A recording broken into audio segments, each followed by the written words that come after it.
नमस्ते, मेरा नाम है दीपाली और स्वागत है आप सभी का सिंहासन बत्तीसी की 27वीं कहानी में, जिसका नाम है मल्यावती पुतली की कथा। तो चलिए शुरू करते हैं। राजा भोज के मन में कैसे भी करके महाराज विक्रमादित्य के सिंहासन पर बैठने की लालसा थी, लेकिन हर बार उनको सिंहासन में चिपकी हुई पुतली रोक लेती थी और उन्हें कहानी के माध्यम से महाराज विक्रमादित्य के गुणों के बारे में बताती थी, जो राजा भोज में नहीं थे, जिस कारण राजा भोज सिंहासन पर नहीं बैठ पाते थे।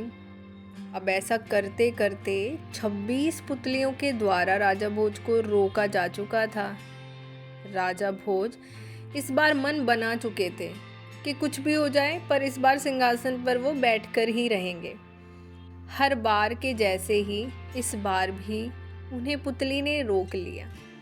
इस बार उन्हें मल्यावती नामक 27वीं पुतली ने रोक लिया था और हर बार के जैसे ही उसने राजा भोज को विक्रमादित्य के गुणों के बारे में कहानी के माध्यम से कहना शुरू किया। अब महाराज विक्रमादित्य अपना कुछ समय राजकाज से बचाकर शास्त्रों के अध्ययन में लगाते थे।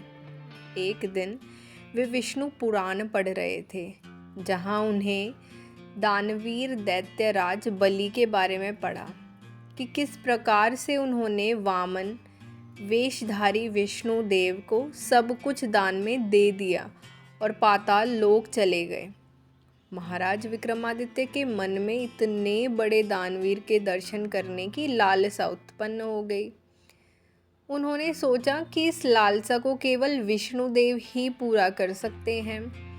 अब ऐसा सोचकर वे अपना राज्य महामंत्री के हवाले करके जंगल में विष्णुदेव की तपस्या करने के लिए चले गए। कई वर्षों की तपस्या के दौरान पहले उन्होंने अन्न का त्याग किया और कंदमूल का सेवन करके कुछ दिनों बाद कंदमूल का त्याग कर दिया और मात्र पानी का सेवन करने लगे। ऐसा करने पर उनका शरीर बेहद कमज़ोर हो गया। उनकी तपस्या के कारण उनके आसपास और भी साधु तपस्या करने लगे। उनमें से एक साधु ने महाराज विक्रमादित्य की कमज़ोर हालत देखकर उनसे कहा कि वे गृहस्थ हैं और उन्हें साधुओं के जैसे तपस्या नहीं करनी चाहिए। लेकिन महाराज विक्रमादित्य नहीं माने और अपनी तपस्या में लीन होते हुए उन्होंने पानी का भी त्याग कर दिया। अब तो उनका शरीर सूखकर कांटे के जैसा हो गया और वे बेहोश होकर गिर गए। जब होश आया तो देखा कि उनका सिर विष्णुदेव की गोद में है और वे राजा विक्रमादित्य के सिर पर हाथ फेर रहे हैं। उन्हें देखते ही विक्रमादित्य के हर्ष की सीमा नहीं रही और तुरंत ही उन्हें दंडवत प्रणाम किया। विष्णुदेव ने उनसे इतनी कठिन तपस्या का कारण पूछा तो विक्रमादित्य ने पूरा वृत्तांत सुना दिया। विष्णुदेव ने उन्हें एक शंख देते हुए कहा कि वे समुद्र में बीच में बने हुए पाताल लोक तक इस शंख की मदद से पहुंच सकते हैं। जब वे समुद्र के किनारे जाएं तो इस शंख को बजा दें। इससे समुद्र देव प्रकट हो जाएंगे और वे आपकी इच्छा को पूरा करने में आपकी मदद करेंगे। इतना कहकर वे गायब हो गए।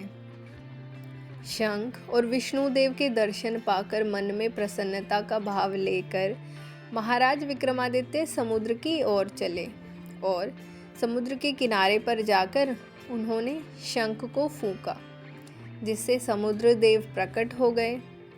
उन्होंने पाताल लोक तक जाने में विक्रमादित्य की मदद की। पाताल लोक में जब विक्रमादित्य राजा बलि के महल के बाहर पहुँचे तो उन्हें द्वारपालों ने रोक लिया और वहां जाने का प्रयोजन पूछा। तब विक्रमादित्य ने कहा कि उन्हें राजा बलि से भेंट करनी है। राजा बलि के पास जब यह संदेश गया तो उन्होंने कहा कि वे अभी नहीं मिल सकते। द्वारपाल ने बलि का संदेश विक्रमादित्य के पास पहुंचा दिया। अब संदेश सुनकर विक्रमादित्य ने कहा कि मुझे राजा बलि से भेंट करनी ही है, नहीं तो मैं अपने प्राण त्याग दूंगा। अब इतना कहकर उन्होंने तलवार निकालकर अपनी गर्दन धड़ से अलग कर ली। ये बात जब राजा बलि तक पहुंची तो उन्होंने अमृत भेजकर राजा विक्रमादित्य को फिर से जीवित करवा दिया और कहा कि ठीक है, वे महाशिव रात्रि को विक्रमादित्य से मिलने के लिए तैयार हैं। अब विक्रमादित्य ने सोचा शायद बलि बात को टालने की कोशिश कर रहे हैं। उन्होंने फिर से यही बात कही कि मुझे दर्शन करवा दो, नहीं तो मैं अपने प्राण त्याग दूंगा। इतना कहकर एक बार फिर राजा ने अपनी गर्दन धड़ से अलग कर दी। इस बार फिर से अमृत छिड़ककर विक्रमादित्य को जीवित कर दिया गया और राजा बलि के पास ले जाया गया। तब बलि ने उनका स्वागत किया और आने का प्रयोजन पूछा। तो विक्रमादित्य ने विष्णु पुराण और उनके दान की पूरी बात उनसे कह दी। विक्रमादित्य की बात सुनकर बलि बहुत प्रसन्न हुए और उनकी खूब खातिर की। जब विक्रमादित्य वहाँ से जाने लगे तो दैत्यराज बलि ने उन्हें हर इच्छा को पूरा करने वाला एक मूंगा दिया, उसके बारे में बताया। मूंगा लेकर महाराज विक्रमादित्य समुद्र पार करके अपने राज्य की ओर प्रस्थान कर गए। रास्ते में उन्हें एक स्त्री मिली जिसके बाल बिखरे हुए थे और अपनी गोद में अपने पति का सिर लिए बैठी रो रही थी। उसका पति मर गया था। महिला की हालत देखकर विक्रमादित्य ने मूंगा से उसके पति को जिंदा करने का अनुरोध किया और पलक झपकते ही वह जिंदा भी हो गया। महाराज विक्रमादित्य ने यह मूंगा उस महिला को दे दिया और उसका रहस्य भी बता दिया। इसके बाद वे वापस अपने राज्य चले गए। कहानी को खत्म करके पुतली ने राजा भोज से पूछा, हे राजन, क्या आपके अंदर भी इतना सामर्थ्य है कि आप अपनी इच्छा को पूरा करने के लिए अपना सब कुछ छोड़कर प्रभु भक्ति में लग जाओ?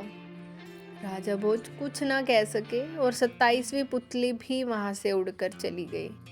इसके बाद राजा भोज फिर से अपने महल की ओर चले गए। इस कहानी से हमें यह सीखने को मिलता है कि हमें अपने मन लिया हुआ दृढ़ संकल्प किसी भी परिस्थिति में पूरा करना चाहिए, भले ही कितनी विपत्ति का सामना करना पड़े। तो ये थी हमारी आज की कहानी। अगर आपको कहानी अच्छी लगी तो लाइक, कमेंट, शेयर और सब्सक्राइब ज़रूर करें। और सिंहासन बत्तीसी की अगली कहानी सुनने के लिए बने रहिए हमारे साथ। धन्यवाद।